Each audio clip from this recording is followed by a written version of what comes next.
Jean-Luc Marx a 15 jours pour agir. Une victoire pour Thierry Robert qui avait demandé un référé liberté afin de contraindre le préfet à autoriser la pêche du requin bulldog dans la réserve marine. Bien évidemment, la décision du tribunal administratif fait réagir. Des réactions recueillies pour nous par Adèle Nativel et Laurent Pirotte. Il y a urgence à agir pour empêcher qu'il y ait d'autres attaques mortelles de requins. C'est ce que le juge des référés a statué ce matin au tribunal administratif. À l'origine du référé, le maire de Saint-Leu.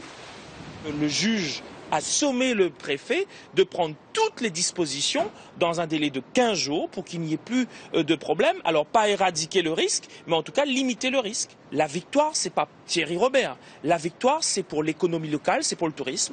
La victoire, c'est pour les surfeurs. La victoire, c'est pour tous les usagers de la mer. C'est pour ces personnes-là, cette victoire. 15 jours pour agir et mettre en place un système capable de limiter les attaques de requins dans la réserve marine et la bande des 300 mètres de la commune de Saint-Leu. Le risque requin, les touristes de passage à La Réunion le connaissent, mais ils trouvent d'autres charmes à notre île. Oui, c'est peut-être plus rassurant pour les gens qui vivent ici de savoir comment ça se passe. Mais bon, à partir du moment où déjà on sait qu'il y a des requins dans le coin, on ne va pas non plus se baigner à n'importe quelle heure. Ça a toujours été comme ça, c'est un peu long, on ne se baigne pas forcément. Après, il y a les lagons pour se nager, pour nager, tout ça, quoi. Il y a quand même des choses à faire, il y a plein de super balades à faire. Et après, les requins, je pense pas que ce soit la solution d'aller chasser le requin. Pêche ou prélèvement, la solution semble donc rassurante, mais ne convainc pas tout le monde. C'est sûr qu'ils vont être obligés de prendre des mesures, donc forcément il y a des mesures qui se mettent en place, mais après je ne sais pas si elles seront très efficaces. Ils prennent les mesures qu'ils veulent, mais de toute façon, tant que les gens ils vont se baigner là où il y a des bancs de requins, ils vont mourir. De toute façon, ils vont se faire bouffer, il n'y a pas à chier là-dessus. Faire de la pêche de prélèvement qui pêche 3 requins, on affiche ça dans le journal, ouais c'est super. Qu'on ramène 2 paquebots de pêche japonais qui pêchent le requin toute l'année, et là on verra s'il y a encore des requins sur les côtes. En même temps, voilà, la mer, c'est à eux, c'est aux requins et tout ça. Donc, c'est aux gens de faire attention et tout. Quand tu vois, c'est un panneau et tout écrit baignade interdite. Ils n'ont pas qu'à aller se baigner. C'est pareil pour les surfeurs. Quelles mesures peuvent être prises pour qu'il y ait moins de requins dans la mer? Le préfet et l'État ont 15 jours pour répondre. Et après les différentes attaques, voilà une invention qui va sûrement intéresser plus d'une personne à La Réunion. Des chercheurs se sont basés sur la vision des requins pour concevoir une tenue de surf. Une société australienne a annoncé hier la commercialisation de cette combinaison anti-requin. Présentation Christelle Floricourt.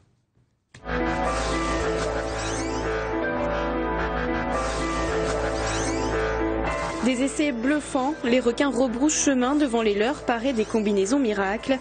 Avec 5 attaques mortelles en 2011-2012, la côte ouest australienne reste la plus dangereuse au monde. Un constat qui a poussé Amish Jolie et Craig Anderson à trouver des solutions. Selon une étude menée avec l'aide de l'université australienne, on sait maintenant ce que voient réellement ces gros prédateurs. Ils utilisent principalement leur vue dans les dernières secondes avant une attaque. La technologie consiste donc à créer une confusion visuelle chez les squales.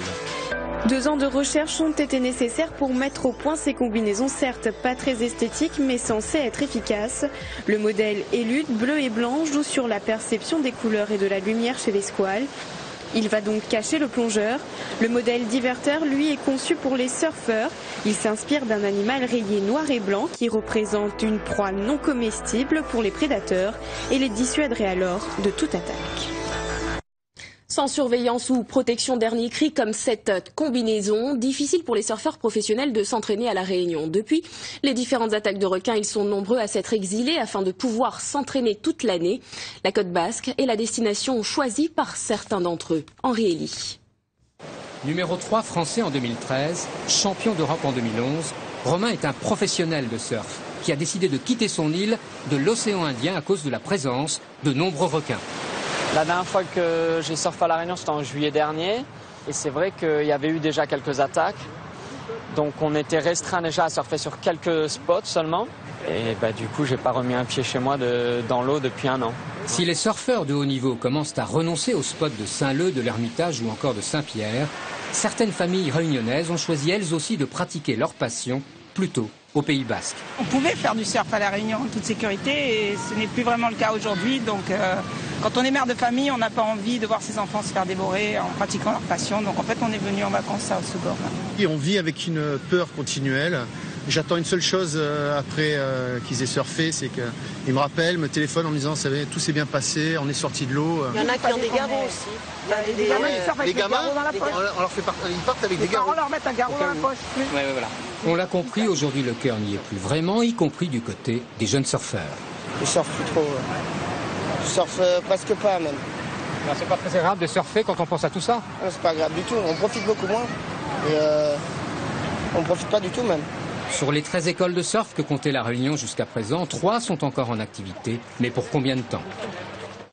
Dans le reste de l'actualité,